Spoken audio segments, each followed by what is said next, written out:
Une forme de trou noir dans la vie politique française, en tout cas une période où vous disparaissez un peu des radars médiatiques de 2012 à 2022. Vous êtes avocat, vous créez ce cabinet de conseil Villepin International, vous entretenez des liens avec la Chine et le Qatar, et on vous reproche notamment... Non, permettez-moi de corriger. Allez-y. Je n'entretiens aucun lien avec le Qatar. Jamais. Vous êtes ami de la famille princière Al Thani. Oui, mais madame, je connais une étudiante qui vient à Paris, ça ne fait pas de vous quelqu'un qui a des liens avec Ça le vous Qatar. met mal à l'aise ce sujet à chaque fois. Mais pas du tout, au contraire, je vous clarifie les choses. Je clarifie les choses parce que on ne peut pas dire tout et n'importe quoi. Oui, mais parce qu'on vous reproche de ne pas publier vos comptes et de préférer payer une amende annuelle de 3 000 €. Non, je n'ai jamais payé d'amende. Ah bon? Jamais. Oui, mais C'est dans un madame, article du Monde. Vous êtes mais oui, mais dans un article du Monde, mais C'est faux. Il arrive que le Monde dise des choses fausses. Je n'ai jamais payé une amende. De 3 000 € plutôt? Jamais. Ok. Jamais. Et par ailleurs, ce qui est essentiel, je n'ai jamais travaillé pour aucun État. Et ma société n'a jamais eu aucun contrat avec des États du Golfe. Soyons clairs, parce qu'il y a un moment, il faut remettre les pendules à l'heure. Ce n'est pas moi qui ai introduit le Qatar au PSG. Ce n'est pas moi qui ai exempté fiscalement le PSG. Ce n'est pas moi qui ai travaillé à faire en sorte que la Coupe du Monde ait lieu au Qatar.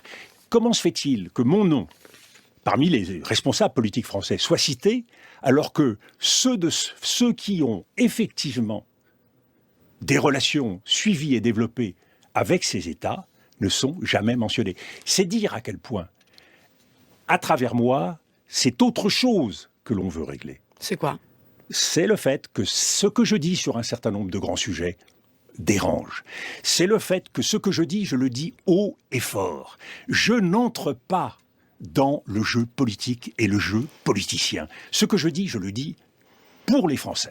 Et j'estime que sur le plan démocratique, c'est une absolue nécessité. Est-ce que vous n'avez pas peur, Dominique de Villepin, maintenant que vous faites ce retour dans la vie politique française, d'être un peu en décalage avec le nouveau monde? Je crains l'inverse.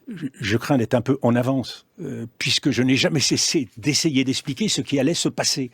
Et je ne crois pas m'être beaucoup trompé sur les risques qui nous attendaient. Quand, en 2003, je prends date avec une Amérique qui perd la boussole, on anticipe déjà ce que va devenir le trumpisme. Quand je dénonce la logique illibérale d'un certain nombre d'États, on voit bien qu'aujourd'hui, c'est ce qui est en train de gagner les esprits.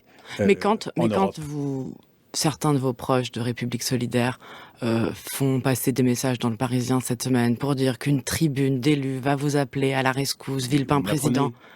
C'est dans le Parisien cette semaine, Dominique de Villepin. Je n'ai eu aucun contact avec le Parisien et aucune des personnes proches de moi n'a pu être contactée par le Parisien. Il parle en on votre conseiller Asdin Ouis. Mais je ne le connais pas. Ah bon? C'est votre premier fan? Mais non, mais vous savez, il y a des fans qui peuvent venir de partout. Je ne le connais pas. C'est une association qui s'est montée. Je n'ai jamais rencontré cette personne et je n'ai jamais eu aucun contact avec ce site. Jamais. Mais vous voyez, c'est intéressant et il faut s'arrêter là-dessus. Parce que la démocratie française aujourd'hui, elle souffre en permanence de ces petits jeux, de ces petites manipulations, de ces rumeurs, de la suspicion. Et c'est pour ça que je l'ai souvent dit. On me reproche, mais pourquoi une bonne fois pour toutes, tu ne fais pas un procès en diffamation à X? Pourquoi tu ne contre-attaques pas sur ceci ou sur cela?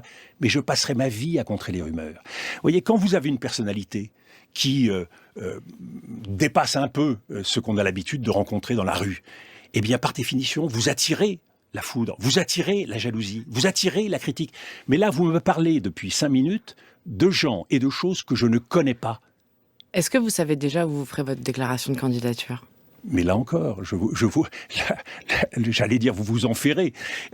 Non, la question ne s'est jamais posée pour le moment. Et elle se pose d'autant moins que mon engagement, mon combat, il est d'abord aujourd'hui pour essayer d'empêcher ce qui se dessine et qui se dessine dans les prochains mois. Donc c'est un combat de l'urgence pour essayer de faire en sorte que les Français puissent voir et comprendre ce qui se passe. Sens politique, l'archive de l'invité. Écoute ce soir, jeunesse de mon pays, les cloches d'anniversaire qui sonneront comme celles d'il y a 14 ans. Puisses-tu cette fois les entendre, elles vont sonner pour toi. L'hommage d'aujourd'hui n'appelle que le chant qui va s'élever maintenant. Ce chant des partisans que j'ai entendu murmurer comme un chant de complicité, puis psalmodier dans le brouillard des Vosges et les bois d'Alsace, mêlé aux cris perdus des moutons des Tabors, quand les bazookas de Corrèze avançaient à la rencontre des chars de Rundstedt lancés de nouveau contre Strasbourg. Écoute aujourd'hui, jeunesse de France, ce qui fut pour nous le chant du malheur. C'est la marche funèbre des cendres que voici, à côté de celle de Carnot avec les soldats de l'an 2, de celle de Victor Hugo avec les Misérables, de celle de Jaurès veillée par la justice, qu'elles reposent avec leur long cortège d'ombres défigurées. Aujourd'hui, jeunesse, puisses-tu penser à cet homme comme tu aurais approché tes mains de sa pauvre face informe du dernier jour, de ses lèvres qui n'avaient pas parlé. Ce jour-là, elle était le visage de la France.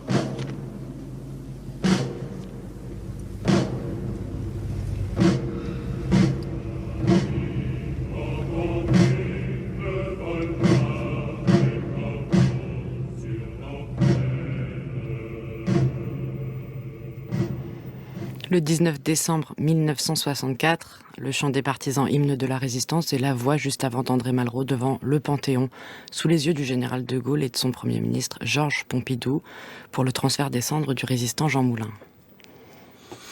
J'avais 11 ans et j'habitais en Amérique latine.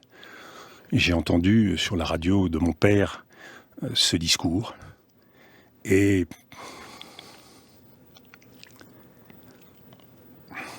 ce visage de la France, celui martyrisé de Jean Moulin, de juillet 1943, ne m'a jamais quitté. Qu'est-ce que c'était que la France à ce moment-là? C'était pas un régime, Vichy. C'était un souffle.